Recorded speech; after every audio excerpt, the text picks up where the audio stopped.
Hello, everybody. Let me say thank you to Matt for having me here. It was Matt's idea that we do this, and we took his idea. He really wanted me to come to the East Central and do this, and then I said, well, what if we can do it statewide? We did one of these last fall, I think, from the Northwest, if I remember correctly. And so anyway, I want y'all to know that I am wearing glasses today, and it's not because I've gotten any older or I'm beat up or anything. It's just I had a contact problem in my left eye, and it went crazy. And the doctor said, you're going to have to take a break from wearing contacts. And I thought he meant for a day or two. He said that would be probably till next fall.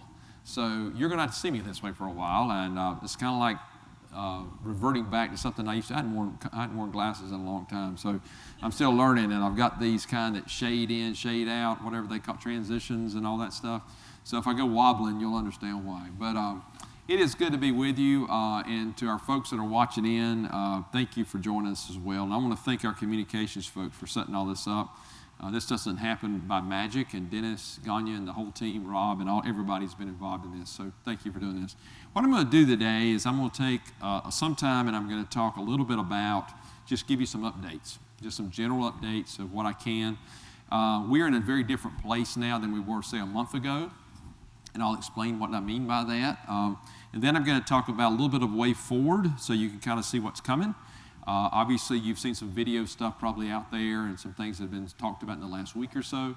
So I'll mention that. And then I'm going to stop and let you ask all the questions you have. I had somebody ask me a while ago, well, I don't know if we can ask this question. Listen, there's no question you can't ask. That doesn't mean I have to answer or that I can answer sometimes. I had somebody ask me recently about a particular issue, and they said, can you tell us blank what it was about? And I said, yeah, I could, but I will not, because at that point I was legally bound and policy bound, certainly by the university, not to talk about certain things. So I could, but I'm not. So there's always that.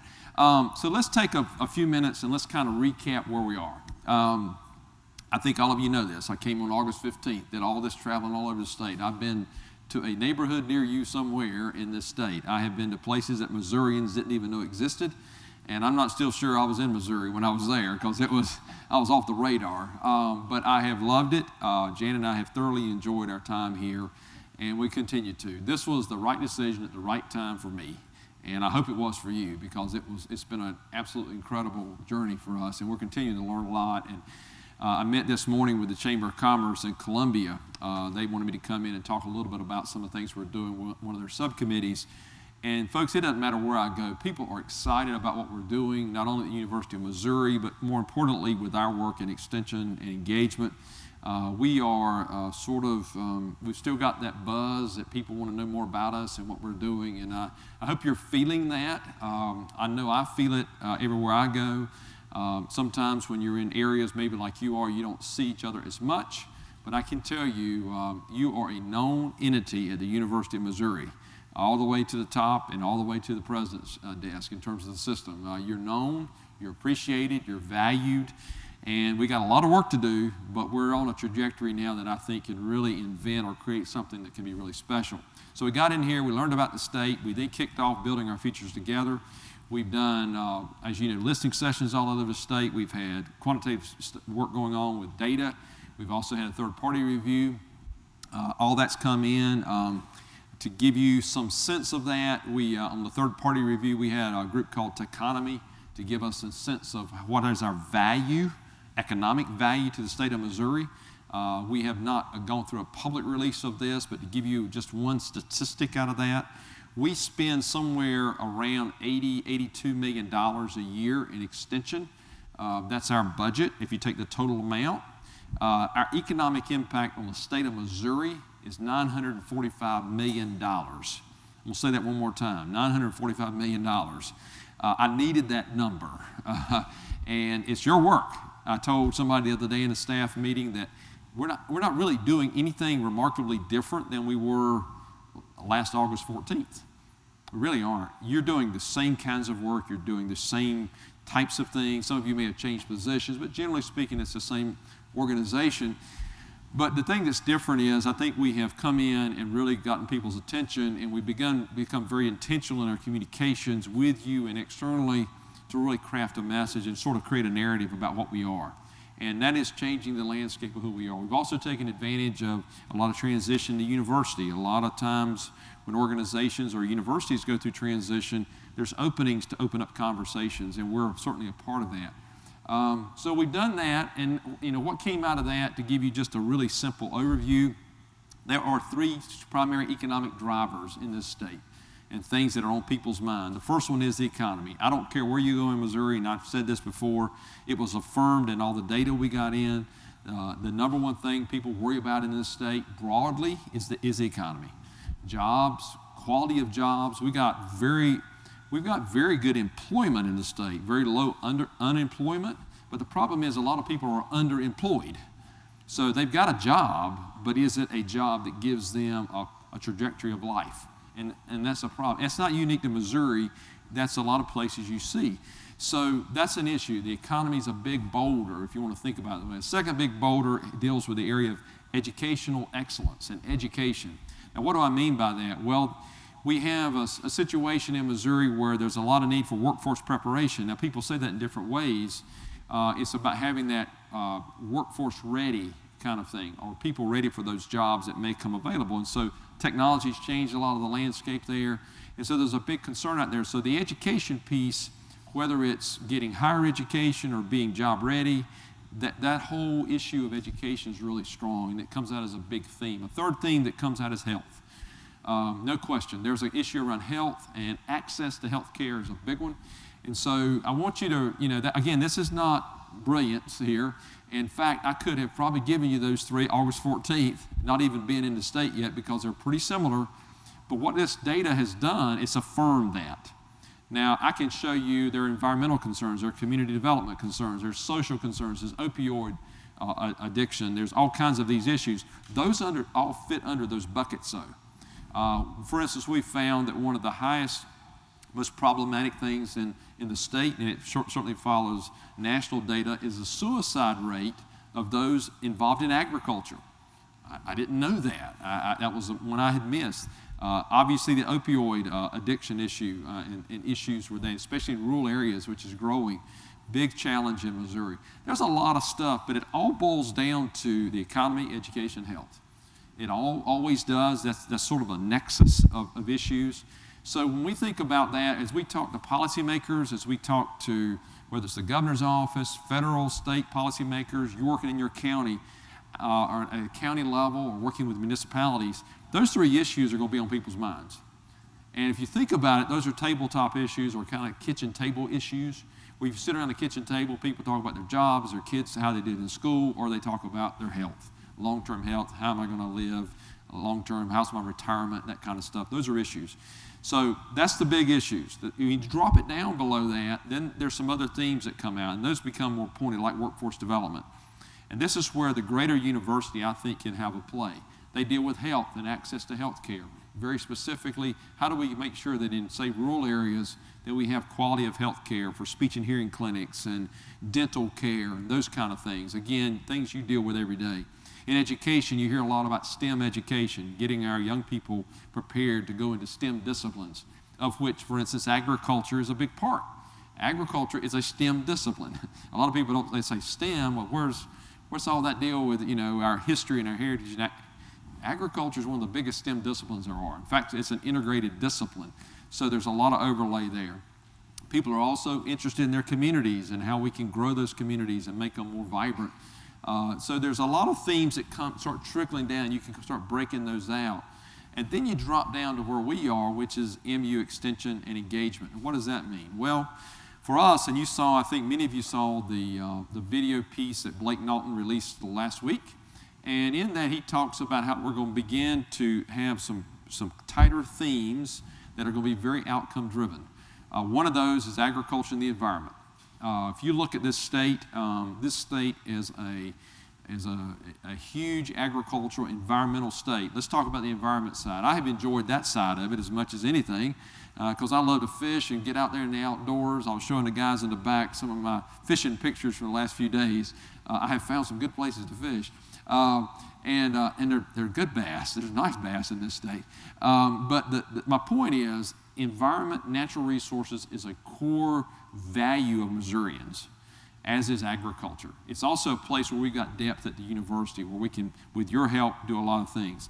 A second core value, core area is youth and family. You'll notice we've taken 4-H and HES, and we begin to meld those up. Now, there's a lot of reasons for that, and I'll take your questions on that in a little bit, but what I want you to realize is that, and I want you to think about this, youth and family are not segregated. That's a system. And what we have to do is think about how that system fits, and how can we serve that total family, whatever that unit may look like today, and how can we do that better?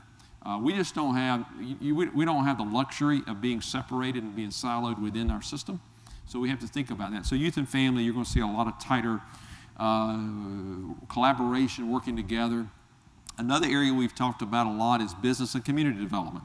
We were just talking in the back of the room a little bit about that. What does that mean? Well, when I stepped back and looked at business development and what they do, which is a very consultative role, some program delivery, but very consultative role with businesses and working with them.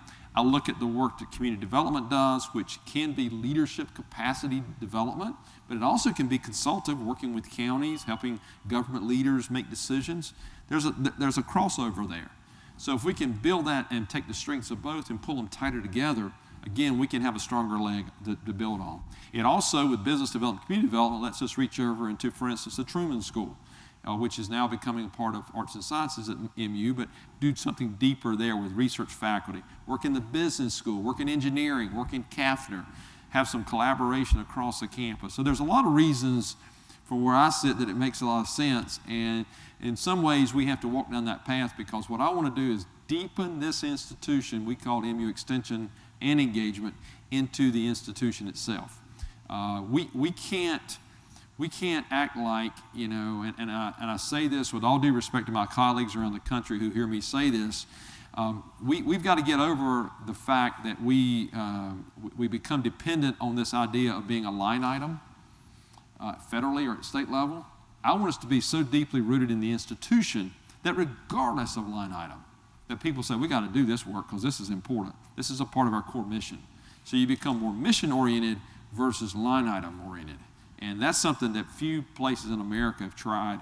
We're going to go there, because that's, to me, in the long term, when I look out, if I take a Bryce Ratchford moment, you know, Ratchford looked 50 years out and saw things.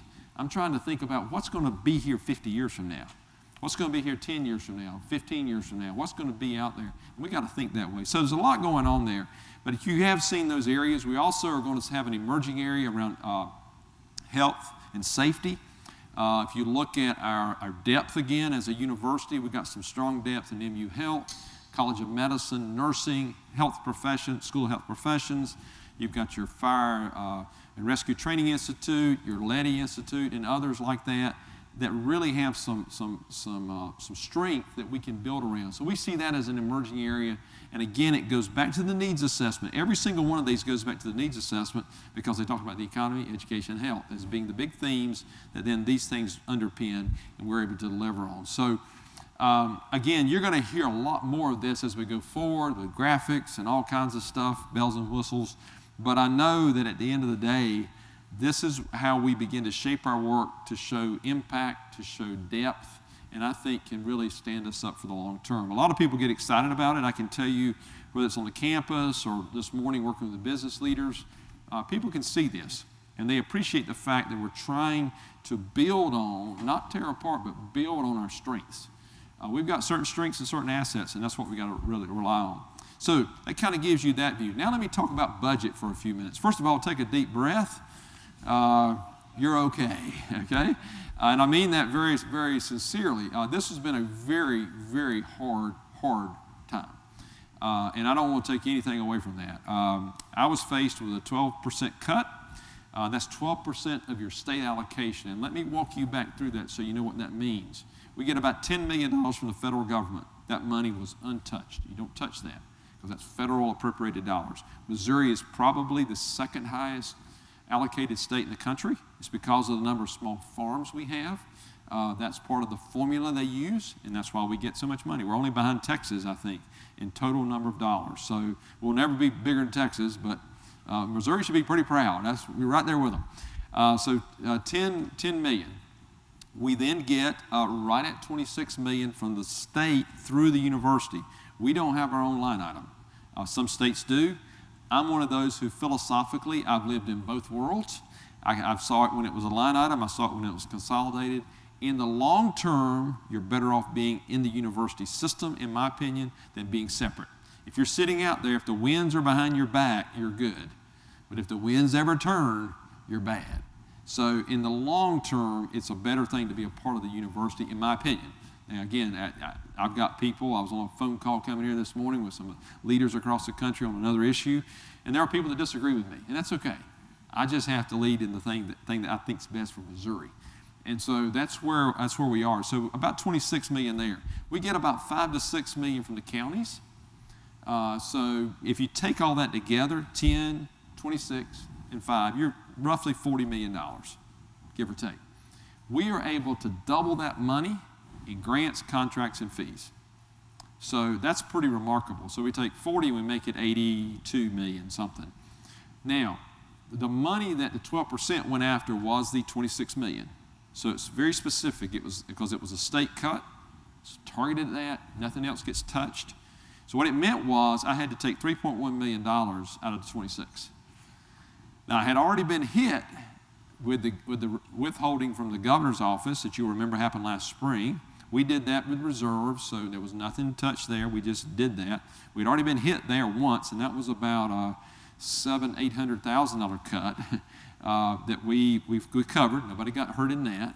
And that's because they were running short on revenue. But this cut was 12%, $3.1 million. I want to emphasize that. That is a lot of money from where I'm from. So what we did, we had to take a look at that and say, okay, what can we do? Well, my first principle was go back to your values and what do you value first? Well, if we don't have knowledge generation and if we don't have knowledge application, we're out of business. That's what extension is. It's generation of knowledge, applied research, and it's taking that knowledge and putting it out across in the public. That's what you are. You are educators, our specialists, our folks across the state. Our folks on campus, they generate that knowledge. You work with specialists, you know who they are. So my word was, leave that alone. So that's off the table. We slid that over to the side. We'll talk another day about who does what and how we may prioritize within that, but I put that aside. So then I've got everything else. So what is that? Well, it's hard because you're really beginning to dig deep into sort of the administrative core. Not to say we were too administratively fat or anything like that, but you just had to go after it. I mean, that's all there is. So we did have a number of layoffs. I can't go into the exact number. I will not go there. It doesn't matter. I will not give you a list of who got laid off. That is personal with them, and I protect them being anonymous in this. If they choose to share that, that's their business. We have been very, very as generous as we could be. Most places on the campus only gave to the end of June. I gave to the end of August to give people 90 days at least to deal with this change in their life. That's not a lot, but it was a little bit. Of course, then they get to go into the assistance program after that, depending on their years of service, etc. We are working and very, very, very hard and trying to be very intentional to help those folks get rehired somewhere, either with us, I say us, the university, or somewhere else. So I want you to know that. I want you to know that I was the one who went and did all this. This was not done by managers. This was not done by individuals. I told our team, I said, I will be doing that myself because this was not a manager's fault. It was not anybody's blame. And so I went and did these myself. It is the hardest thing, it's one of the hardest things you'll ever do, but it was also trying to be a good steward and make the maximum out of what we have. So I live by that, and that's where it is. It's hard.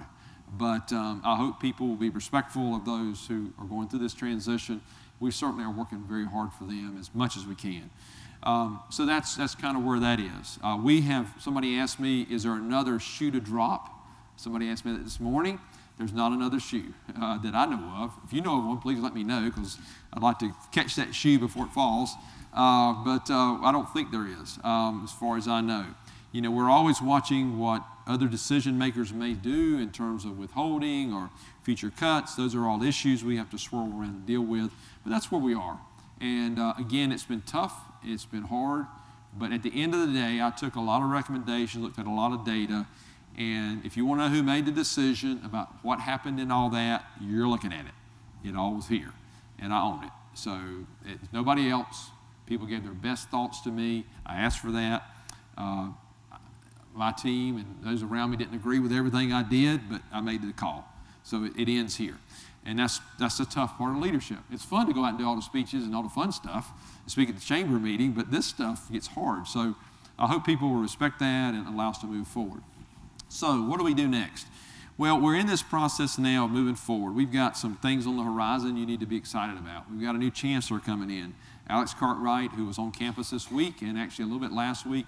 He'll be coming in August 1, brings a really deep understanding of what it means to be not only a great research university, but has a good understanding of what it means to be a public land-grant university, is very committed to that. And he'll be coming out here. He told me Monday in an open meeting that he looks forward to coming out and meeting all of you. He wants to do that. And you will really appreciate him, and you'll understand him as time presses on. We're also very excited to have Chris Dalbert, who is the new dean working in Kaffner. He'll start on August 1 as well. Chris brings the depth of experience, understands the land-grant university very well, very astute leader, comes out of a food science background.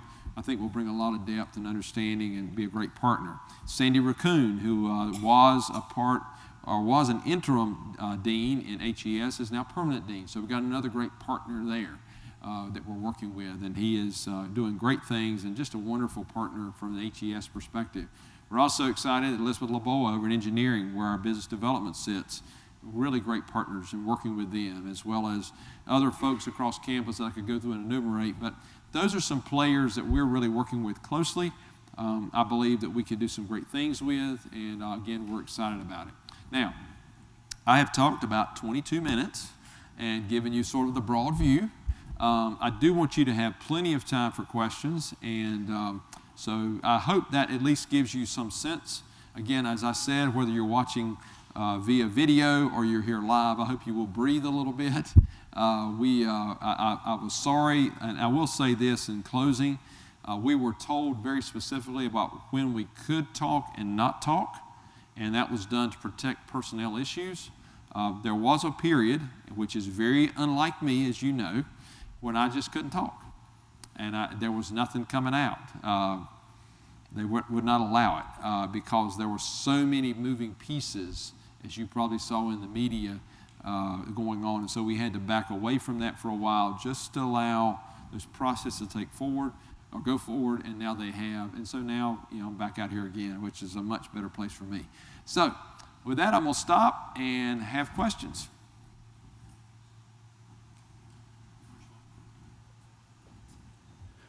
I might just say that we've got Mike here, and probably be best if we could speak into the mic, ask the question to the mic.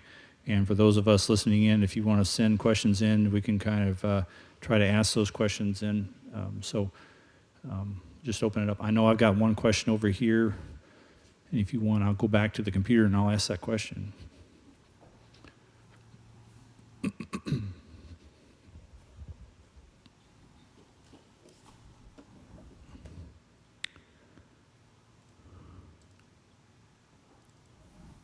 Dr. Stewart, this question comes from Michael Goldschmidt.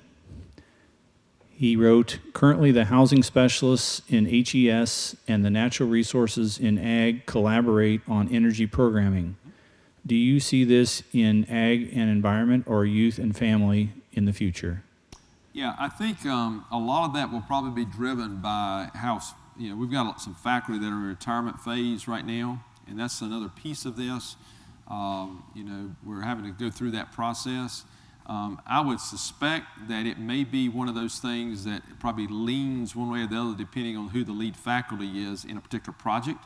In other words, there may be times that it makes sense for it to be more of a youth and family because of the faculty leadership. Other times it may be a partnership greater led by, ag and environmental systems. I don't think it really matters. I think it's just a matter of who the lead faculty member is. And so, again, those are things that I think we're going to have to walk through and be good about. Let me say another word about that, too, if I can.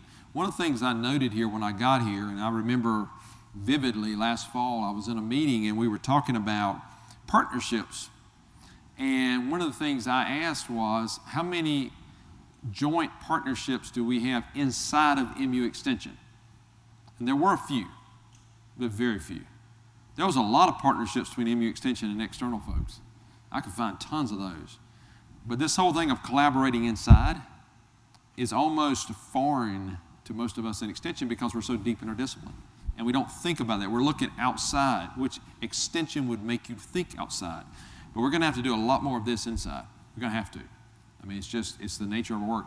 If you look at the things, and this goes to this question, look at what gets most recognition and most value typically within a university setting today is interdisciplinary work. It's where you bring the disciplines together and create something bigger and bolder than you could have independently. Common issue used in our world is water. If you say water quality, well, whose is that? Well, there's a youth component to water. There's a family component to water.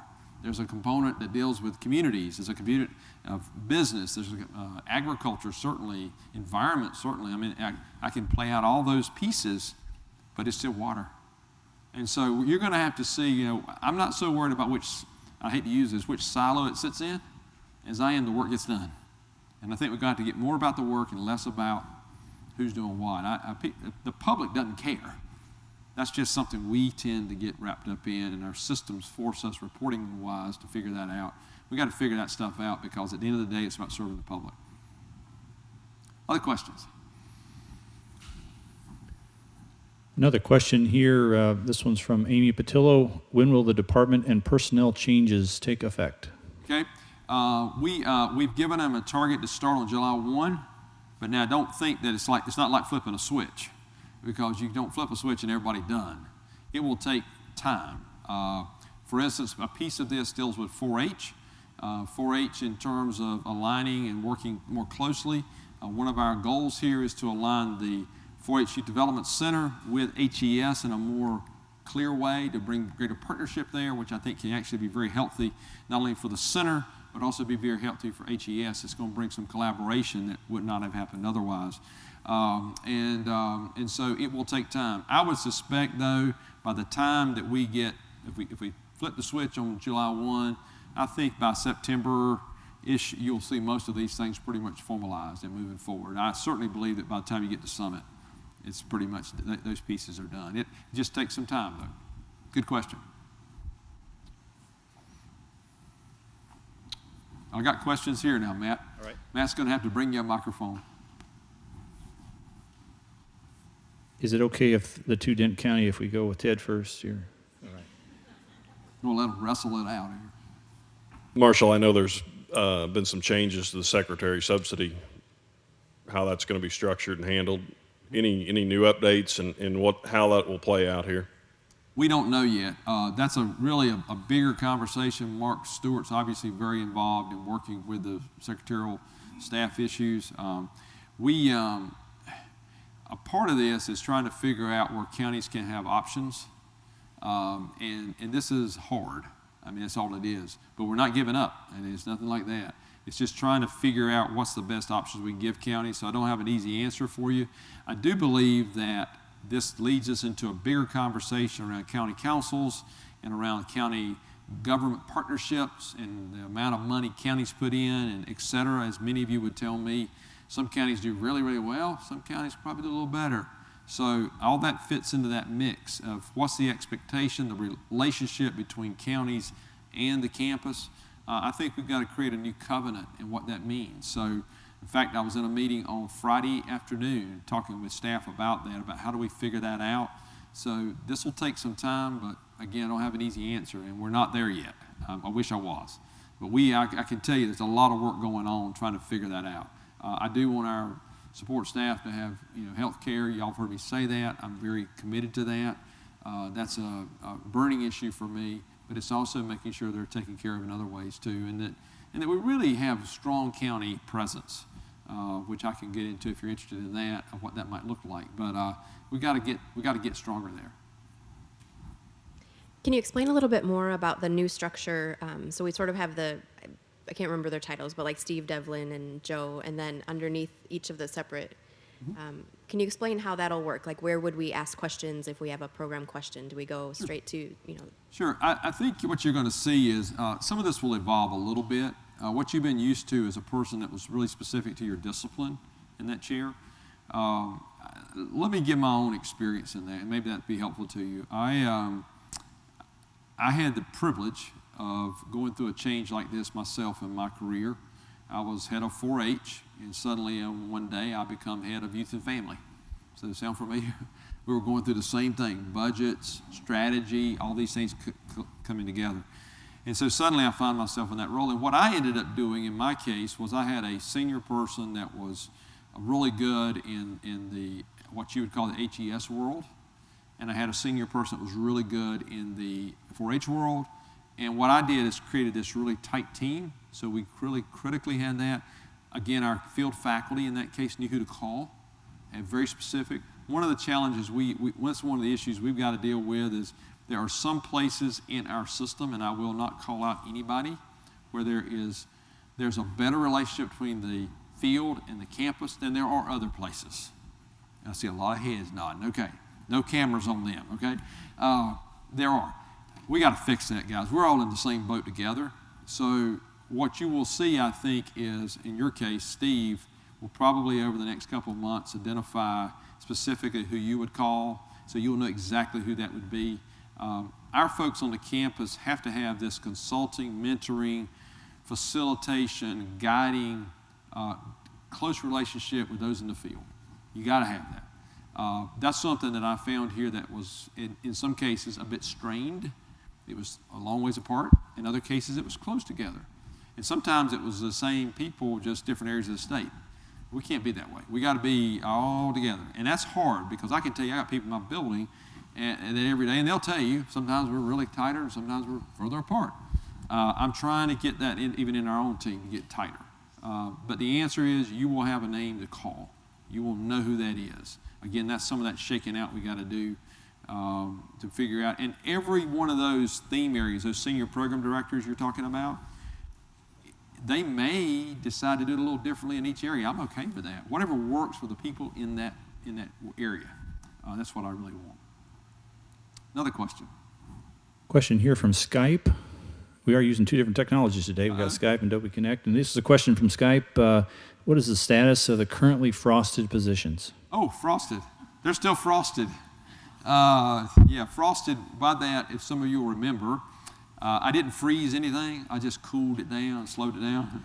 That's a frost. I'm glad people remembered. That's good. They remember that. We're still there. I'm not going to kid you. I mean, it's not, we've made it through a tough time. But the worst thing I could do now is reopen the floodgate and just start hiring people left and right. That would not be wise. We've got to be very, very thoughtful, very careful. And I'm working with our team now to really think about that process. How do we prioritize? How do we really think about that? And there's a lot of Blake and the senior program director are going to work on that a lot. But to really think about that, and are there ways to craft positions differently so that they're more integrated? And there are. There's a lot of opportunity there as we look at new folks coming in. So I'd say the frost is still on until further notified. Doesn't mean we won't fill one here and there, but it's going to have to be slowed down because you just can't keep cranking stuff out. And because then what happens is you get yourself in a bind where you got to release people if you get hit again. And folks, I will tell you, one thing you need to be keeping your eyes on is we made it through a tough year, but now think about next year. What's going to make next year different? Well, if tax revenue doesn't come up, you could be right back there again. So we need to really be thinking about that. That's something all of you need to have on your minds. It's not just me watching it, but you need to be watching it, because if that state revenue comes up and hits the marker with the budget, the projected budget, we're okay. But if it doesn't, we're in a world of hurt. So we get a lot of people to move to Missouri, get a lot of people to come here and visit, get a lot of people to come here and spend money. It drives it up. So there's a lot to be said there. Another question from Skype. If the governor decides to withhold additional dollars from the university, what is our plan? We would probably, in the short run, depending on how much it was, my immediate goal would be deal with it through reserve again. I hate doing that. but that's why you have it. But you can't do that for so long. And I will tell you, another hit like that, and we would not be able to do it maybe but one more time, and then I'd have to really rethink that. I just hope it doesn't happen. I mean, we really do. But that is another piece of this puzzle that's really outside of our control. It really is. I mean, there's nothing in the world, because when there's a withhold, so everybody understands that, that's across usually state government. It's not, now they may differentiate university and state government and other pieces, but it's generally speaking across the board. So it hurts everybody. But I'm hoping that we can move through that and not get there again. Another Skype question, will the reporting system be updated to allow reporting on collaborative programs to show cross-discipline work? Yes. Okay. Yes. Next question. And I'll just say something about reporting in general. Y'all know that I've had, and I've got concerns with my extension. I don't see anybody shaking their head. I see nodding of head. I got concerns with it because, and the challenge is, we should not be subservient to a reporting system. A reporting system should serve us to show our impact and our outcomes. And so Blake's fully aware of that. And not to put it on him, but he knows that we got to have some things fixed there. There are some data points that we have to capture just simply for our federal reports and things. But whatever it is we have to do, let's do that. But let's don't overextend ourselves. To the question on collaboration, absolutely. If you want collaboration behavior to occur, you've got to have ways for people to be recognized and valued for that. There has to be a value for that. So yeah, it's going to have to be totally revised. Mary Lucy's working in this area of evaluation and helping us with some of that. And that'll be part of her charge, is to help Blake and work with him and a team of people to work on that. And one of the things that you're going to see as we work through some of that is we're going to use a lot more field faculty to help with some of those. I mean, you the guys have to use it every day. You ought to have your eyes on it to see what it looks like. So you're going to see that. In fact, we were just talking about something the other day, and I'm trying to remember what the issue was. It may have been, which one was it? It was dealing with, I don't remember which one it was. It was one of the issues, and I said, we need to get field faculty engaged in that. And they said, absolutely. So there's a number of issues that we're going to have to deal with. We need your help on. So you're going to have to identify people to help us think through it, because if the end user buys in, it's more likely to be used. And I think we've had some gaps there in the past, as I can detect. So I see some heads nodding on that. So we're going to work hard on that. Oh, we've got questions over here now, Matt. Yay. Don't be shy. Oh, we got 3 questions. Good. Yes, ma'am. I have a follow-up to that. We never see the federal reports or state reports, and I think it would be very helpful for us to see those, to see what you guys need so we can continue to report. Because we've had comments where, Paula Hudson says, well, you need to do this because we need it for this report. Yeah, can I just say a word about that? This is really important. Maybe this is a deeper piece that you need to understand too. Sometimes what happens is you have been told, well, we got to have that for the federal report. Well, who do you think writes the state plan for the federal report? The state does. So what it means is that the states are required to submit a state plan of how they would use and expend the dollars. The feds accept that plan, and then you report against that plan. So where does the plan start? It starts in the state. So to answer your question, yes, you're welcome to see it. I'm sure you'll enjoy reading it. It's riveting. It is not something that oh my gosh, but it is bureaucratic. They do draw a lot of data points out of that at the federal level to go into working on the Farm Bill and Congress and other things. So I don't want to negate that. But yes, I think that plan needs to be transparent in terms of federal report, the state plan. Some of that's integrated with CAFNR because of research and extension funding, because they get hatch funds. Some of that's integrated with our colleagues at Lincoln University, so you can actually see what they do. Yeah, we'll make it available to you.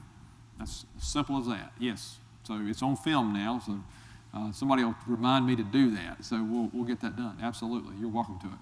And as we redo my extension is really, that's not the only target. That's a primary target of that system, is to respond to that. So that all needs to tee up and be very easy, nimble, adaptable, so that it works very well there. Had other questions over here. Oh, about 5 years ago, a colleague of mine in University of Lincoln, Nebraska, they had a nice little tag below their email that said something like, for every dollar invested in UNL Extension, Nebraskans get a $5 return, something like that. And it was so nice and simple, and I felt it was quite meaningful, reflecting their value in terms of economics. So anyway, I'm glad we might be able to get to a statement like that. I hope we can get one crafted out of that. And then my question is could you explain a little bit more on how you got that Number? That dollar? Yes. Yeah, we're going to give you not the budget number, the $900 million. 945. The 945. Techonomy is an organization. They originally were part of Battelle Institute. Battelle Institute is a research institute based near Ohio State in Columbus. They do this kind of stuff all over the country, and I have used them in the past. Techonomy just finished, so you set the stage for this, they just finished a similar study for the entire National Institute for Food and Agriculture, all the research extension expenditures in the country. So they did it for the whole land-grant system. And they had done a couple projects, one in, I think, Nebraska. They'd done some stuff in Ohio State before, a few other places. So I knew about them. So I asked them to come in, and in our case, I wanted it carved out just specifically for extension. So what they do is they have this modeling they use that, and I'm getting deeper than I know now, but they have a model they use. They take our data, they look at it, they also go out and do a series of interviews and other things, and through that they're able to extrapolate what your value is. And so the number they give you, they'll tell you is a conservative number. They say, if anything, it's low ball, it's not high ball, which is what I want. So we are going to have that, we have that number. That report is actually, I think, this week on Friday, I'll have the final, because it went through a lot of versions in terms of editing, and it's a pretty lengthy report. But actually, when you see it, you'll be able to see the modeling they used. You'll be able to see all the different kinds of things they go through to get to that number. It'll walk you through the whole path. It'll also show you pieces within programs that are highlighted within, say, agriculture or within 4-H or whatever. It begins to give you that. So it's a really great narrative, and it's something we need to be using, and we're going to do exactly what you're saying. You're going to start seeing that number a lot. The other thing I want to do with them, though, is I want to bring them back maybe in a year or two and have them continue to do snapshot updates. Because I think what will happen is you'll be able to see over time a trajectory up, and that'll be really powerful too. And I think, again, it creates a story, a narrative that allows you to have something when you work with county commissioners or you're working with local government officials to make that compelling story. So much of what we do, is relationship oriented. I mean, it really is. And this actually is a way to not only place a value on the program you deliver, but on that relationship value and what that does, how that multiplies out. So I think you'll enjoy it. Again, come Friday, I think it's finalized, and then probably the next few weeks we'll do a release on it. Once we release it, we'll have it on the web where anybody can see it. I think Rusty had a question over here. Yes, sir. In the past, we've talked about the MOU with Lincoln University, Yes. and as it regards to specialty crops, commercial vegetable production. What's the current status of that, and then what is our contingency plan if for some reason Lincoln becomes less able to do that extension work? Yeah. Couple things. One is, in the last year, obviously Albert Essel and I have spent a lot of time together. We were together 3 hours last week. They're dean of their college. And the way they're structured, so you know this, the dean of the college is also the director of research and extension in their college, or their school of agriculture. And so Albert's been a good colleague. I've known him prior to coming here, and we had actually known each other at some other places he had been. They have been through a very difficult time because their challenge was, and I don't know how much y'all know about this, they were not able to get their match from the university so that they could get their match from the Fed.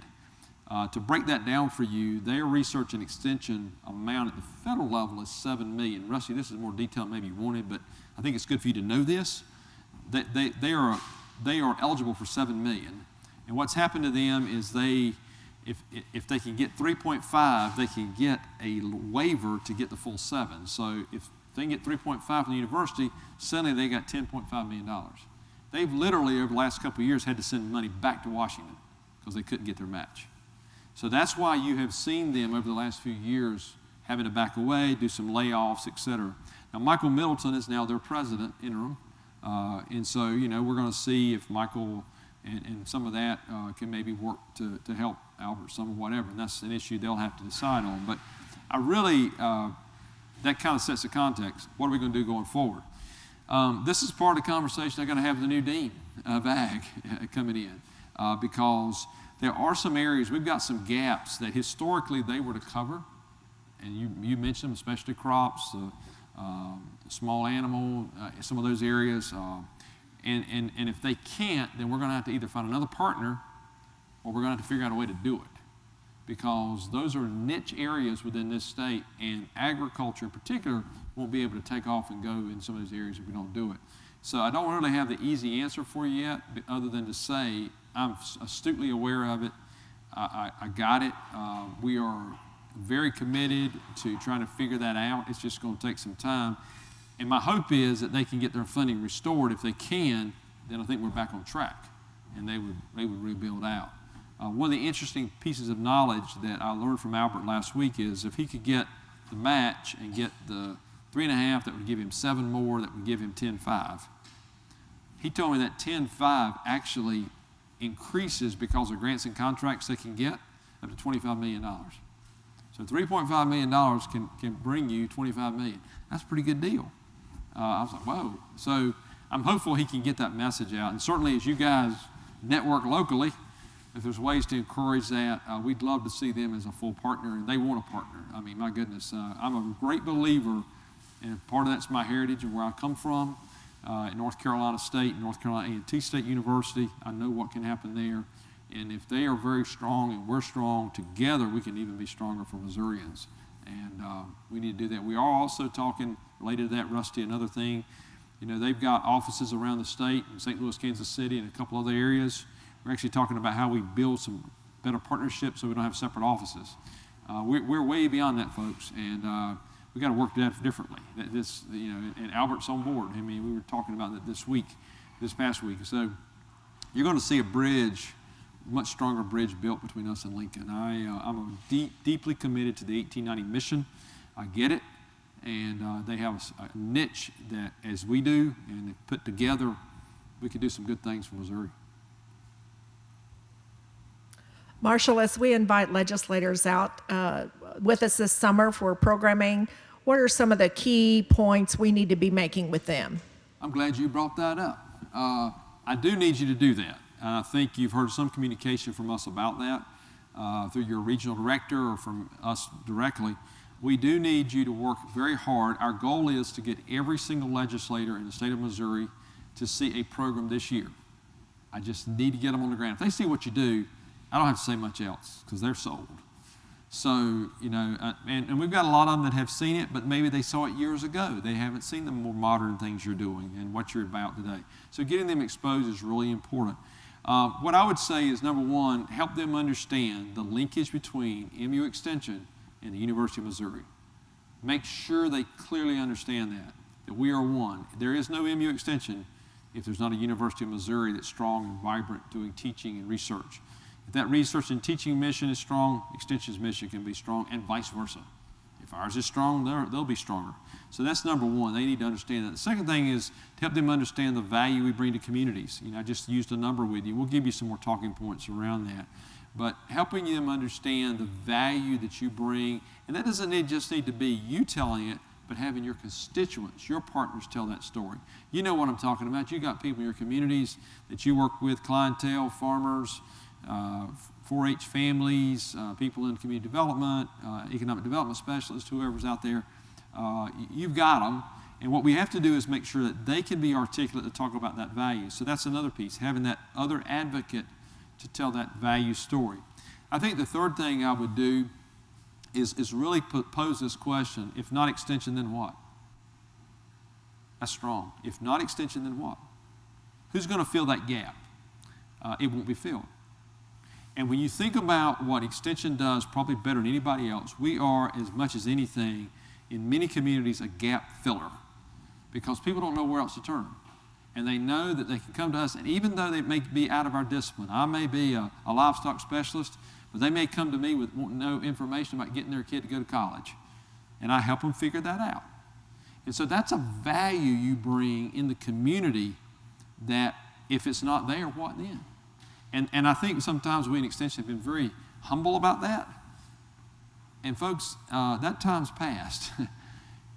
I don't think we need to be boastful or arrogant about it, but we do need to be thoughtful about it and intentional in our communication of the things you do. What I would encourage you to think about, all of you have done this, think about going to a retirement function of a long-term Extension employee, somebody that's been out there for years, they've done great work, 40-year veteran. People come in, everybody from the community, the 4 or 5 counties comes in, everybody's happy. They come into that setting and they start talking to this person. I'll use livestock. Let's say this person was a livestock specialist, did a great job, really did a wonderful job, and there'll be a few stories told about something livestock oriented. But as those people tell those stories, roasting or toasting or whatever this person, as that goes on, those stories become more human. And they talk about the difference they made in their lives. When the storm hit my farm and I didn't know who to call, I called Extension and they came in and brought supplies. Or they knew how to get such and such to come in. They knew how to do these things. So much of what we do is not the content, it's the relationship. And sometimes we fail to articulate that. And some of that's because our system has driven all of you to worry about impact, and that's code word for economic impact or fee generation or whatever. It's really, to me, about those relationships. And so, as much as anything, it's about building those relationships and talking about that value. If not Extension, then what? I think that really is a compelling thing. So that gives you a sense of some things to talk about. Keep it personal, keep it low key. Build a relationship with them yourselves. They need to see you in that community, in that county. I know many of them do. I go to your Extension Council functions and I see legislators. But just, you can't overdo it. You've got to make sure they understand clearly from your constituents how their constituents feel about the work you do.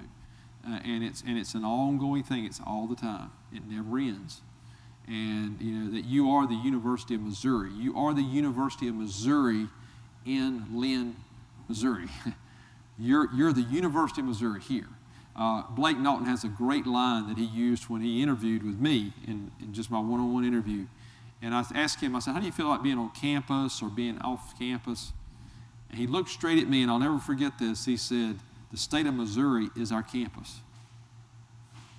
And I thought, what a wonderful thing to think about, that you are the campus. We talk about it that way. We say on campus, off campus. Guys, you're on the campus. Our campus just happens to be in 114 counties in the city of St. Louis. And that's our campus. And because of you, the University of Missouri has a big campus. If it wasn't, we would be, a regional university. And so don't hide that. Don't back away from that. And but I wouldn't try to get too technical. I think a lot of times in legislative work, and some of you have been with me in D.C., you know this, I'd say keep it simple. It's about relationships. Don't over-script yourself. And a lot of you do this anyway, but they don't want to hear all that. They just want to know you as a human, as a person, as an identity that's there to help. And whatever we can do to build those relationships is really important for us in the long term. So I appreciate you taking that on. Question from Adobe Connect. Tish Johnson asked, there are a lot of unknowns for the community development program. When can we expect to hear more details? I think you'll begin to, and I don't want to put Steve or that whole team in the spot right now because they're cranking and learning a lot. I think you'll see a lot unfold later in the summer, and I hate to be that vague, but I want to give these guys time to learn. One of the things I have charged all of our folks with is do what I do. Get out there. See what's going on. You got to see it. You got to feel it. And I do a lot of that, not only with you, but with your partners and with others. So I think you're going to see all those program directors getting out and learning. You don't, and I want to say this the right way, you don't have to be an expert in the discipline to be a leader. You don't. But you got to be a leader. And leaders, listen, every one of you in this room represents a different discipline. I don't know a tenth of what you know about what you do. I was at WordAct. You know more about what's going on out there on those pastures. You were showing us all those pasture management things and what was going on. I was learning. I don't claim to know that. My job is not to know that, though. That's not my role. My role is to understand enough so that I can tie it with other things, build capacity, bring dollars to you, help you do a better job. I'm to empower, to support. That's what leadership really does in these roles. So I'm putting a heavy, to Tisha's question, a heavy onus on these people to lead. And that means, first of all, listen, learn, and then lead. There are 3 L's. And if you've not seen me do anything else for the last 9, 10 months, it's get out there and listen, learn, and then begin to lead. Think about the budget decisions I made. Do you think that was informed by what I had seen in Missouri? Absolutely. I know what people value. I got it. I got that. And so it helped me make decisions about our budgetary challenge. And you have to have that. If you don't have that, you're out. You know, whether it's going out and visiting you in your community or going to a baseball game and, you know, listening to people there. It's the same thing. We had the privilege of being at a baseball game with some of these guys recently. And, and it was a great game. We lost, I think, in extra innings. But since I'm on this side of the state, I'm a Cardinal on this side of the state. The greatest thing happened there was the listening and the interaction and getting to know people and sitting, learning who people were and all those kind of things. So and that's what I expect of leadership. So Tisha's question is, when can we expect to know more? They're going to get out there and learn from you. That you inform their decisions, help them build it out. This is not us against you or we against them. We're in the same boat here, guys. And I'm just trying to build a bigger boat so we got more players over time. That's the idea. If you get everybody in the boat with us, then we can kind of steer where it goes, which I like. Question? A question from Skype from the Northwest region. Are there some strategies to free up the CPD role that would free up time for programming? Oh, wonderful question. We talked about that a few minutes ago. Let me throw an idea at you that I've got rolling around my head, and I've got some other people working on it now. One of the values that I've learned that Missourians, and I'm not surprised by this, but Missourians, when I'm out there, I remember I was in Springfield one evening at a function, and we were coming out of Springfield, and I'm sitting in the back of the SUV, and other folks are driving, and I'm just sitting back there really wiped out because Jay Chisholm had worked me to death. I don't know if Jay's on here today or not, but he had worked me to death. I didn't get to eat lunch for 3 days with Jay Chisholm because he didn't realize I eat lunch once in a while. Even here, Matt, I'll get to eat lunch. So, but anyway, I was wiped out. I'm sitting in the back of the SUV, and the thing that clicked in my mind was, I'm trying to think through what have I heard these 2 or 3 days. What is it that people really are saying? People say a lot, but then you got to get into it and say, what are they really asking for? And what I found was that people were really asking for, I want a human being that I can reach out to and talk to, that can open up a world to me. That's what I really want. Now, that doesn't take away from regional specialists. It's just many regional specialists fill that role for them, and it's great. But they really want somebody that's really in that county every day that can do that. And if you're a regional specialist with CPD responsibilities, you're pulled. You're running here and there, and you got all these things. So that kind of got filed away, and I've been thinking about it. Well, fast forward to the spring, I kept hearing this sort of gnawing away, and then we had some folks come in and do this third-party review, and this thing about county engagement really got stronger in that. So I began to percolate on that a little more, and I thought, what would really be neat if they could figure out with our budget how to have this regional specialist level, which is wonderful, really targeted, focused in big areas and big themes. But wouldn't it be neat if you had this whole other layer of folks out there, not under, but a layer that would be every county would have its own person. By that I mean like a CPD. That would really be about connecting. They'd have a disciplinary, obviously, but their real focus would be to really connect the clientele with the campus, connect it with the right information, to maybe do some economic development, work with community development a little bit maybe, I don't know, work with, be anything, any discipline. But they could be almost interdisciplinary, but be able to work up and down. So you'd have this county layer, and then you'd have this other layer. So to the question, I'm trying to think about how to do that, because what I'm finding, I was with Farm Bureau Monday night. Their resolutions process, I was asked to come and present, and then I took a ton of questions, and I kind of posed this to that group, because that's a cross-section of the state. They're from all over. It was interesting in that room what happened.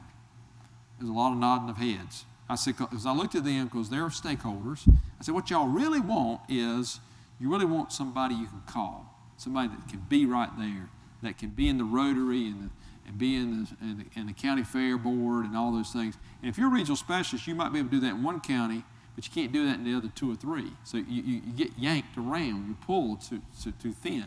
So I'm trying to think about that. Is there a way to do that? Is there a way to develop a new partnership with the counties that would increase perhaps their contribution that would allow that? This is very early thinking, but I want you to know I'm thinking about it, because I think it could actually make us stronger. Imagine what it would say to county councils if they all knew they had 100% of a person in the county. Boom. And they were working with that person. Not to say they're not now, but that was their job. Some of you are thinking, well, I may want to do that. I may like to be in one county. That's okay. And it may be others of you say, heavens no, I don't want to ever be a county program director. I'm doing it now. I want to get out of it. I hear a lot of that too, because it keeps me from doing what I really want to do, what my passion is. It pulls me down. So we got to work through that. So I'm trying to figure out how to do that. And that'll be something we will work on as we go into the fall. That's something you guys would have to be really involved in to help us think about. That's hard. And it would require a different model of finance and how we deal with financials. But I think it could be also very powerful. It almost takes what Ratchford created here in the 1960s, and it takes it to a new level. Because you got his platform, which is great, and then you've got this platform below, which could be really strong too. So again, I'm thinking about that. That's a hard one, but again, committed to do the job and figure out how to do it. Other questions? Another question from Adobe, from Joe Keenan. I get calls from all over the state on fence law and hear from rural folks that MU doesn't appreciate rural students and support. Has there been any discussion on campus to address that? Yes. Let me take on the issue of law. One of the things we're doing is building a really strong relationship, and we have that. We have a new dean of law coming in. I think historically what would happen with those kind of issues was the mindset was that you have to have an attorney in, I'll use Kaffner, to deal with those issues when you've got an entire law school. Now you might say, well, they don't have any expertise in that. Well, maybe they could get it. I mean, how hard is this, folks? Come on. So, that's an issue. So what I want to do is open up the whole university so you folks have access to everything. And I will tell you, the university is open to that now. I don't think it's ever been this open as it is right now. And so we're building out an engagement platform that will allow that to happen, and I can go down that path if you're interested in that. This question about rural, though, I would agree with some of that. I don't think it was intentional, but I do think it occurred. And I think it occurred and was occurring for many years before 2015. And I think 2015 became a tipping point of we've had enough, and boom, it's gone. So what I think you're seeing, in fact, I was in a presentation yesterday. Paloma Morris, who is our enrollment manager, great hire, wonderful hire. Somebody we definitely want to have at Summit to visit with you. His job is to do strategic enrollment management, which is a huge job to deal with the whole enrollment, all the enrollment issues. But one of the things he put on the screen was rural strategy yesterday. And so there is going to be a rural strategy around getting recruiters and also equipping you folks with information and knowledge so you can be more adept at talking about opportunities in the university, making sure extension councils get equipped. There's a whole layer of things we want to do there because we're all part of the same team here, folks. And if that enrollment gets stabilized and goes where we want it to be, it helps us all out. So I think you're going to see a more intentional rural strategy. I also believe that our new chancellor coming in, while yes, he's got his eye on making sure we're a top research institution, you got to remember where you live. And the University of Missouri is in the state of Missouri. And they're our biggest donor. Missourians put more money into the University of Missouri than any other donor. They do, and we ought to take care of them. And I think you know me enough to know that rural is important to me. That's where I grew up. And so I think you're going to see the university continue to figure out ways to do that. One of the challenges we have in rural America, not only rural Missouri, but is the ability of the rural student to compete with ACT or SAT scores, ACT in this state. And that's going to be a challenge, but I think there's novel things we can do there. I also think there's going to be an opportunity. You're going to see the university partner better with other institutions, community colleges, and also other institutions in the state so that young people can go there for a year or two and then transfer in. For some young people, it's the best cost opportunity because they actually save money. The other thing is it does prepare them to go to the big school. And for some communities, that's important. It just depends on the student. Some students are ready. Some students are not quite ready. They need that extra year or so. So you're going to see a multitude of strategies come out. And actually, it was talked about yesterday morning. You're going to see more on that from Paloma Morris, and we're going to get him again in front of you guys. In fact, Matt, we probably need to do some of these kind of things with Paloma. This would actually be a good topic to have him come out and do one of these statewide. So we can make that happen. I think y'all would enjoy getting to know him. Great guy, and just very committed to all students, but in particular understands the rural challenge. And he's another one of those GED to PhD. He's a kid that actually dropped out of high school himself, then had to go get his GED, eventually got his PhD. Same story with our Chancellor coming in, GED to PhD. Amazing. Can you believe that? What a story. I thought I struggled. My goodness. And they've all done well. So good story to tell. Another question from Skype. As you look across the country, where does MU Extension shine in programming and or staffing, et cetera? Where can we learn from others' best practices or update the way we conduct business? Wow.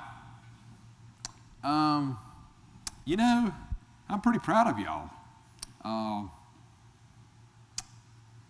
I think a lot of the country, I'll take it this way. I think a lot of the country is looking at us right now, see what we're going to do.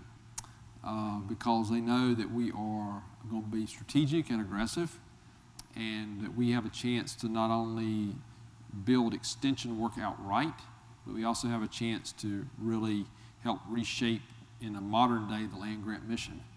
And that's exciting to me.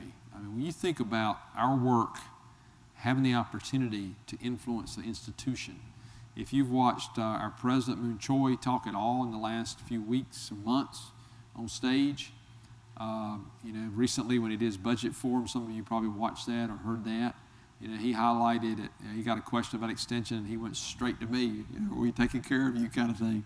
And the same thing's true of all the leadership. So, if when I look around the country, to your question, I think there are some models, places that I look at, and it's probably because of their leadership. I think Scott Reed at Oregon State does some really neat stuff. He's really taken on the idea of engagement of the whole university. I think Lou Swanson at Colorado State, phenomenal stuff, broad-based work. There's some great work. The University of Florida is actually in the process of trying to move to a broader context of engagement. And they're sort of a peer of ours because they're comprehensive. So I think that's another school that you're going to see emerge and try to mirror some things we're doing. All of the schools around us are great, whether it's K-State, Nebraska. I mean, I think they're all fabulous schools. But I do think we've got the uniqueness we have is in being a comprehensive is something that most just don't have. And those that do have don't have extension and engagement at the university level. They typically have it nested inside of a college or downstream somewhere. And so we've got a chance here to really be at the table as those conversations occur. So I hate to highlight that, but it gives you three anyway. I'll give you enough there. Those, Florida. I think of Florida. I think of those. The other thing I think about too, maybe would be helpful, is I also keep a close eye on schools that are not land grants and what they're doing in engagement. And in fact, many privates and non-land grant publics are doing engagement work as well or better than we are. If you look at the work that's going on at Stanford or Duke University, Tufts University out of Boston, some of those East Carolina University in Eastern North Carolina, I can show you school after school after school that's doing some really neat stuff in engagement, outreach, and they don't have an extension dollar in their university. So we got to be really careful that's when I go back to focusing on the money versus the mission. I want to focus on the mission and make it ideologically part of the mission. So if you can get there, the money kind of comes with it. It'll swing with it. So that's why I'm really committed to that. I want us to be deep into the mission of the institution, so deep they can't get away from us. And they always talk about us. I always listen when I'm in those rooms. You do too. When you hear the university chancellor or the president talk about the university, you're always listening to say, is he going to say it? Is he going to say it? Is he going to say extension? I know you do. I do too. And if they don't say it, I let them know. Come on, guys. You let me down. You let my people down out there now.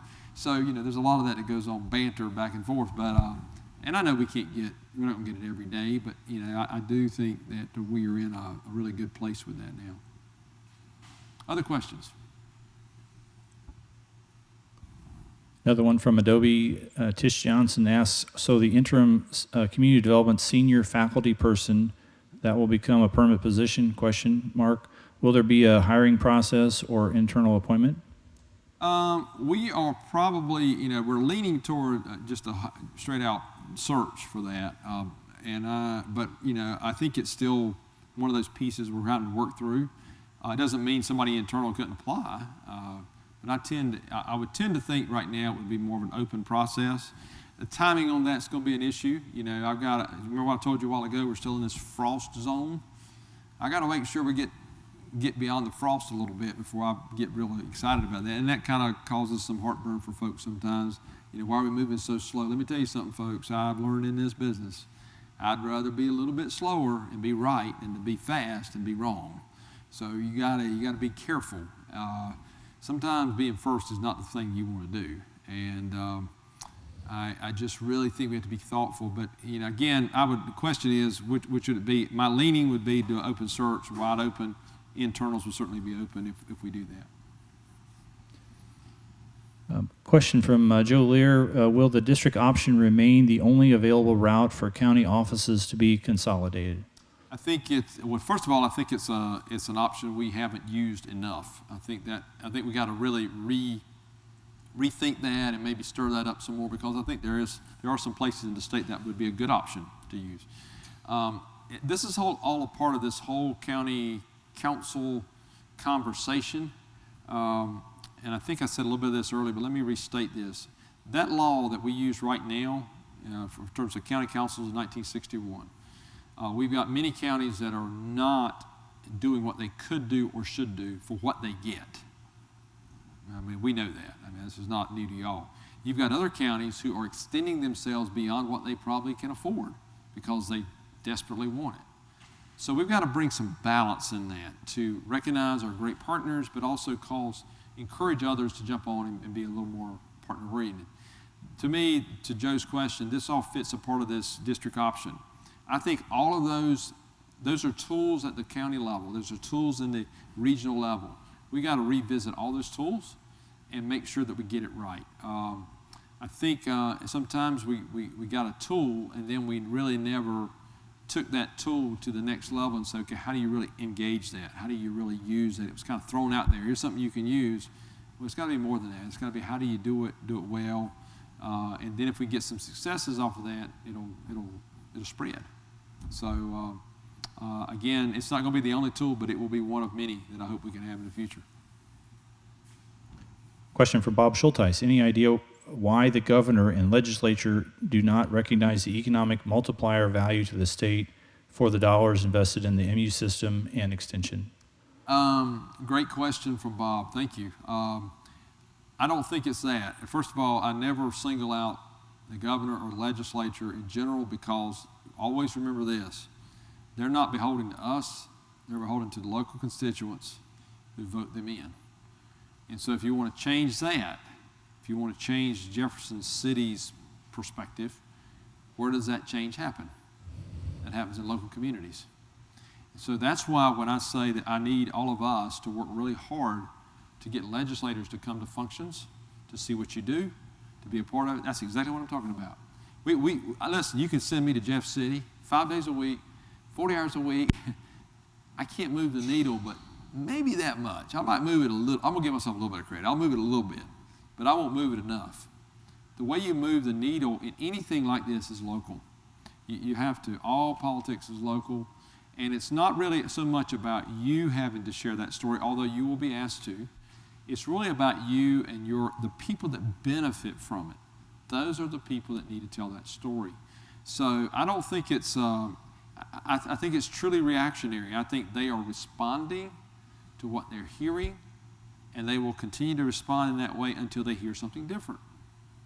If they hear that, and I'll use something, an earlier question was, if they hear that, man, Mizzou values rural kids and they're really working hard through camps and through other things to bring those kids onto campus, that's a different signal. If they hear that when 4-H'ers come, and I was at the 4-H Congress the other week, and I thought about this when I was there. When 4-H'ers come on our campus, we need to do some things. Number one, to make sure 4-H, that people know that 4-H is in town in a bigger way. And I'm not knocking anything. We got to be intentional about that. There's some things we can do around that. We've also got to make sure that the university core sees that as a group of young people that should be in every single college while they're on campus. There ought to be a recruiting frenzy around that. It should be an absolute feeding frenzy. And that doesn't happen. And I'm not blaming anybody. It just doesn't happen. It didn't happen in North Carolina either, so don't think we're doing it right there either. I look at it now and I'm like, why are we doing this? We got to think better about it. So my thing is, we've got to get the institution to really understand that, because if the institution behaves differently, then that message gets back to the local level, and therefore the locals tell the legislators a different story. It is a cycle. We had a wonderful legislator in the Boot Hill, and this is a great illustration. I was in the Boot Hill. We had flown down with President Choi. He was the first time he'd been to the Delta Center. And they asked me to talk a little bit about extension, so I did. And hopefully it represented you well for 10 minutes. And then I sat down, and we had a legislator there stand up, and he said, before we go any further, I want to say a word or two about extension. And I thought, oh, Lord, what have I done? It's one of those moments where you kind of like, this is not going where I wanted it to go. And I got the university president sitting beside me, and I got the dean, Mark Linn, interim dean, sitting beside me, and I'm like, oh, this is not going to be good. And he stands up, and he says these words. Now, this guy he's a big farmer in that area. I think he told me he had 9,000 acres. That's pretty big from where I'm from. He understands production agriculture very well, and has been a very strong proponent of ag policy in this state, and wonderful person. But he stood up in front of that crowd, and he said, and the audience, let me tell you this, the audience was the advisory group for the Delta Center. And you can imagine who's on that. Big ag, lots of big agriculture, big ag business. And he looked at me, and he pointed at me, and he said, this guy has just told you about the value of extension. And his words were this. They have to go in extension, and they should go into St. Louis and Kansas City and do urban agriculture and urban gardening, and they need to be doing all these urban programs. Because if they don't do that, we won't have extension in the Boot Hill. And his point is that you got money, there's lots of people in those areas. Half your population, over half your population in those two cities combined. And if you don't do well there won't be anything left for rural, because that's the way politics works. I thought it was a powerful thing, and I was sitting there going, he just said that to his own people. Now, I had spent some time with him in his office over the spring, and we'd had a couple conversations. I was absolutely thrilled. It was like a cold sweat going over me. I was like, he got it. That's where a legislator clicks, and he gets it, and he understands what we're up against. Missouri is a wonderful state, but it's a state that it's really two sides of a coin. There's an urban side, which is very concentrated in very tight areas. And then you got this massive rural. And we have to be thoughtful about how we strategically position extension in all that, so that we push ourselves forward and get those communities to talk in the right way about us.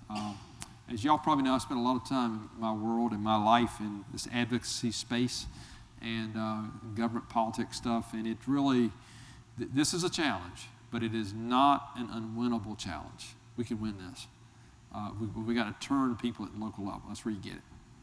You got to turn them. Two more questions here. One from Skype from Wayne Pruitt. What are the next big steps leading up to Annual Summit? And can you give us a snippet of what to expect at Annual Summit? Annual Summit is going to be all things Missouri. Literally, you're going to hear those words a lot. I really think what's resonated well in Missouri is that I really want to focus on Missourians, and I do.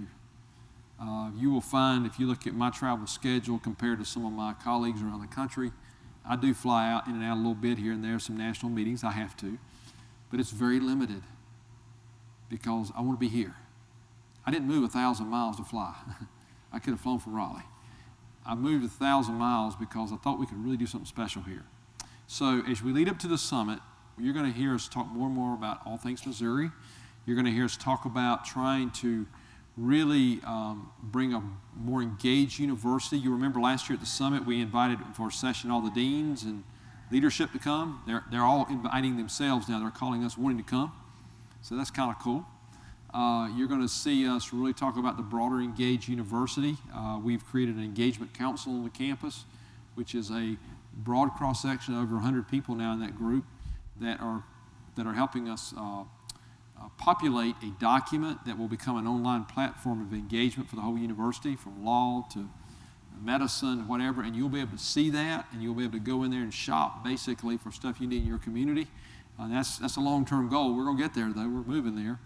You're going to hear us talk about a knowledge center, which is really all things Missouri.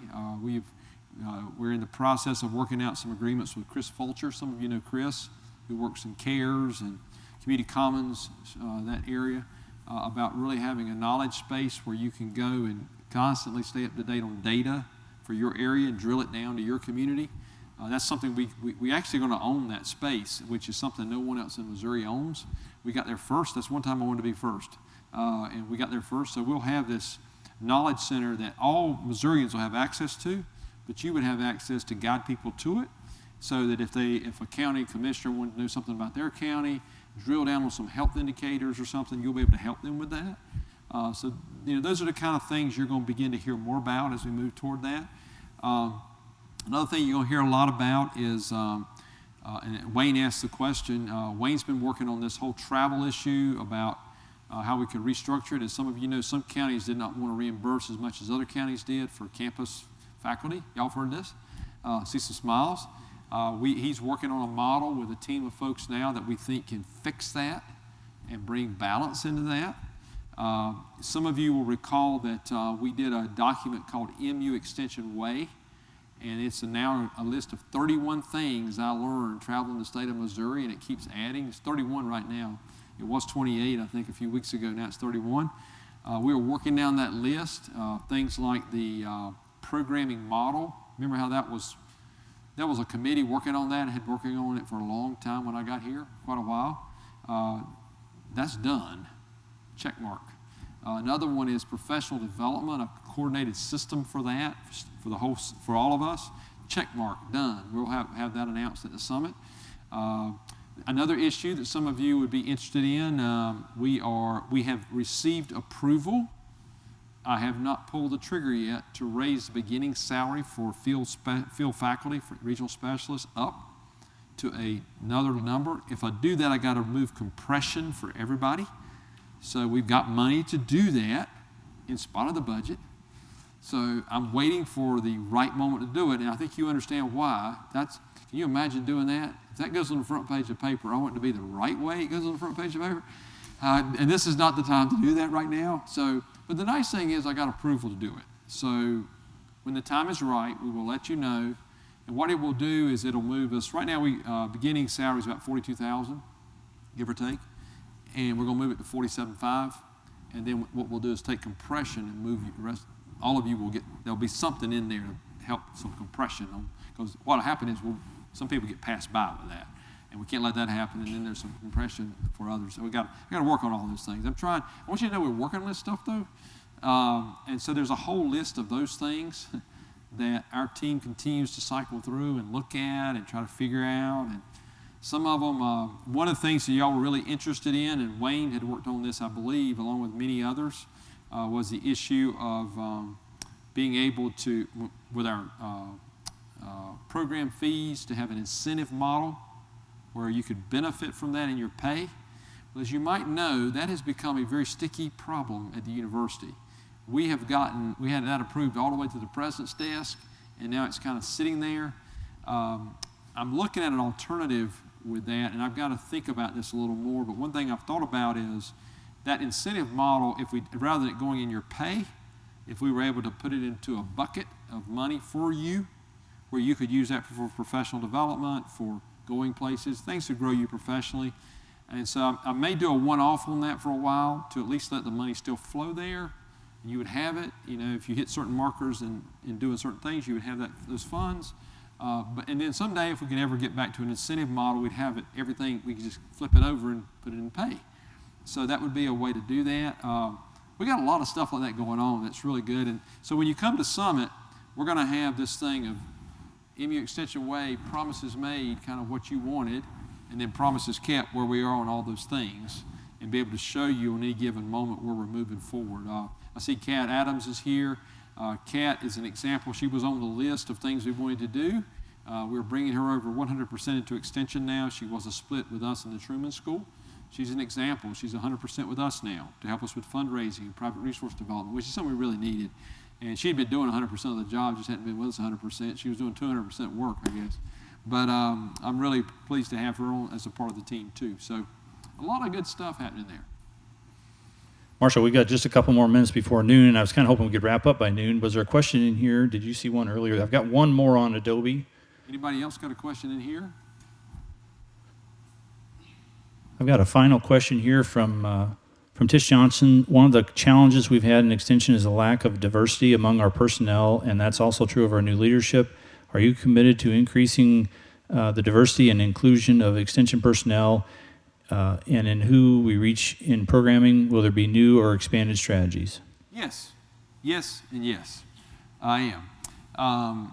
One of the things we've done in our HR area, and I don't know if you know this or not, but we hired a recruiter. We have a recruiter now. And part of her job is to help us think about the whole area of diversity and be very intentional about that. We had not been recruiting heavily in the right places to bring a more diverse population to us. You have to go and be present where those diverse populations are, and you have to bring them into it. But bringing diverse people in is only one part of it. Once you get here, if they choose to come, then you've got to create an inclusive environment where they really feel like they can grow and benefit and be a part of something bigger. And so those are two very specific things. And we very candid with you. We were weak on diversity, and not intentionally, but we were also weak, in my mind, in some areas of inclusiveness. We have to be both. You cannot be either or. So, people get a little nervous about those terms because they have different meanings, different people. So here's the way I like to frame this. We live in the state of Missouri, 6 million people. I would contend that this is probably the most diverse state in terms of the way people think as any state you'll ever be in. If I'm in the northern part of the state, it takes on more Iowa, Nebraska. It just does. It's natural. There's a cultural overlay there. If I'm in the very southern part of Missouri, it's a little bit more Arkansas, Oklahoma, takes on that. That's diversity. So diversity is more than color. That is an element. But it's also about bringing talent and ability into the organization. I'm very committed to that, but I also don't want to shoot for diversity without the inclusiveness of making sure people feel welcome. I've thought about strategies in terms of if a person comes here and, if you hear me talk, I don't talk like most of y'all. Am I diverse or not? well, you kind of accepted me. You said, oh, I guess you had to. I guess you don't have your choice. But my point is, diversity, it comes in different packages. And what I want us to do is bring the best talent in the world, and I think the way you do that is you have an inclusive environment where people feel very welcome, appreciated. This professional development piece, for instance, I talked about earlier that we're going to be able to roll out for you at the summit. People, when they take a career, you would be in the same boat. You want to be able to come into a career and see a trajectory of growth. Now, that doesn't mean you get pay increases every year. It just means you're constantly growing, maturing, getting better at what you do. I didn't see that when I got here. I saw a shotgun. Here, here, here, here, here. I want you to be, and it needs to be self-guided. This is going to be a part of a professional development. We'll take you where you are and say, okay, we're assess where you are. And these are some things that you begin to say, well, I'd like to really grow in this area. Okay, we grow you out. We're actually talking about things, this deals with diversity and inclusiveness. What if there were certain certifications that you could go and get? Let's say you're a person that's in community development or any discipline, and you would really like to know more about learning styles, and you'd like to know more about that area, and there are certain certifications around learners that you'd like to be a certified trainer in that. Now, wouldn't it be really cool if MU Extension Engagement could allow you to get that certification with the understanding that as long as you're with us, you would provide that for your colleagues and share that. But if you decided someday to retire, you still got the certification. It's with you for life. And you can use that for your own consulting, you do whatever. I think that's kind of cool. I think that's really cool. Another thing we're thinking about, and this deals with the inclusive piece, is a lot of times we can't give you salary increases, so I've charged some of our staff to really think about, is there a way that we could take a group, and I'll just use a number. Let's say there were 25 faculty and staff across MU Extension every year that through some process got recognized, and we said, okay, and Kat's going to help me with this. We figured out a way to raise some money, and for a weekend, we're going to take you to Big Cedar Lodge. And you go to Big Cedar, and you get down there on Friday afternoon, and we have a dinner, and you can bring your spouse or significant other. You pay for that. We don't pay for that piece. We pay for you. If you want to bring your family, you could bring your kids, if some of you had kids.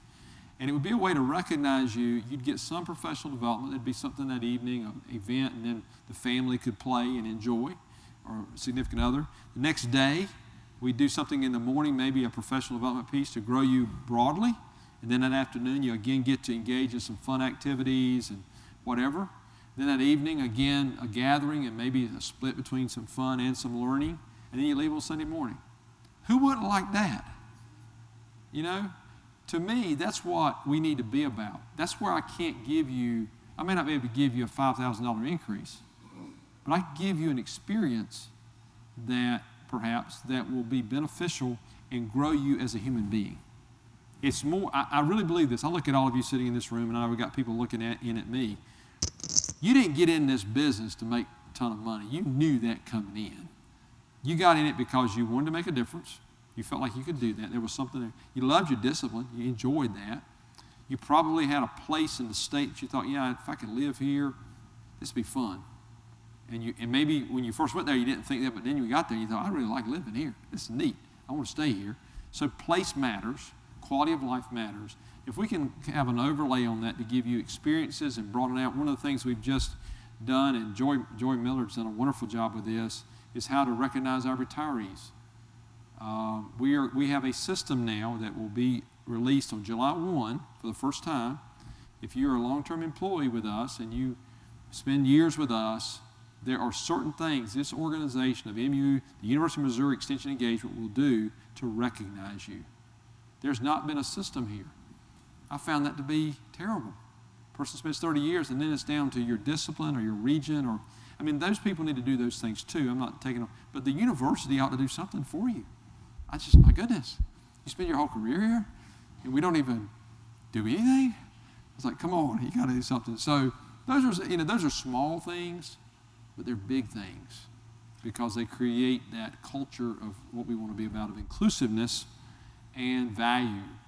Inclusiveness and diversity is really about value. It's a value we have, and we're going to do that in our programming and all that we do, and all I ask you to do is be a partner with us in that. Matt, anything else? We certainly have taken lots of your time today, Dr. Stewart, and we thank you for joining us and sharing your comments. So again, thank you for Thank you. taking My time. pleasure.